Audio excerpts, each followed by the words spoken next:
আসসালামু আলাইকুম। আজকে আমি কলার ছিলকা ভর্তা করব। তাই কলাটাকে সিদ্ধ করে নিচ্ছি, তারপর এটা ব্লেন্ডার করে বা বেটে নিতে পারেন যেভাবে ইচ্ছা। কলা ভর্তার জন্য মশলাটাকে বেটে নিয়েছি। এখানে রসুন, পেঁয়াজ, ধনিয়া পাতা সব কিছু একসাথে বেটে নিয়েছি। এখন এটাকে তেলের মধ্যে ভালো করে ফ্রাই করতে হবে, এভাবে সুন্দর করে।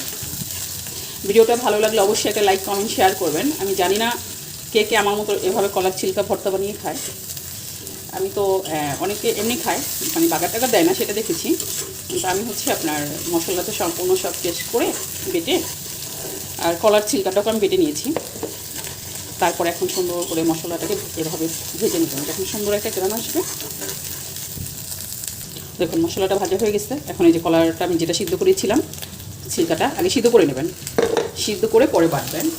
বাটার পরে এই যে ভাজে সুন্দর করে করবেন। এটা খেতে এত ভাল লাগে, এত গরম ভাতের সাথে অনেক মজা লাগে। তারপর রুটি দিয়েও খেতে পারেন, যেভাবে চান সেভাবেই খেতে পারেন। মনে হবে না যে আপনি এটা কলার ছিলকা ভর্তা খেয়েছেন, মনে হবে ডাইরেক্ট আপনি কলা ভর্তাই খাচ্ছেন।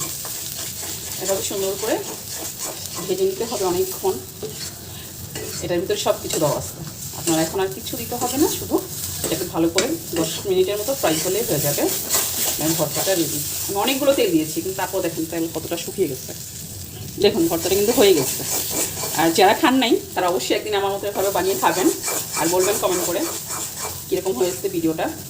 ভাই আমি এত ভালো করে কথা বলতে পারি না, আর অনেক মানুষ অনেক কিছু বলে, আমি কিছুই বলতে পারি না। তো যেটা নিয়ে কাজ করছি সেটা সম্পর্কে কথা বলাটাই ভালো, তাই না? তার চেয়ে অতিরিক্ত কেন কথা বলবো? তো যারা নতুন আমি তাদেরও বলবো, আপনারা যারা কাজ করতে চান করতে পারেন। আর যেটা নিয়ে আপনি কাজ করছেন, যে এটা নিয়ে কাজ করছেন সেটা নিয়ে কথা বলেন। অতিরিক্ত বাহিরের কথা বলাটা ভালো না।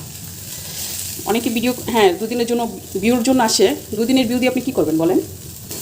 যেটাতে আপনার সম্মান ডেকে আনবে সেভাবে কাজ করবেন। আল্লাহ হাফেজ।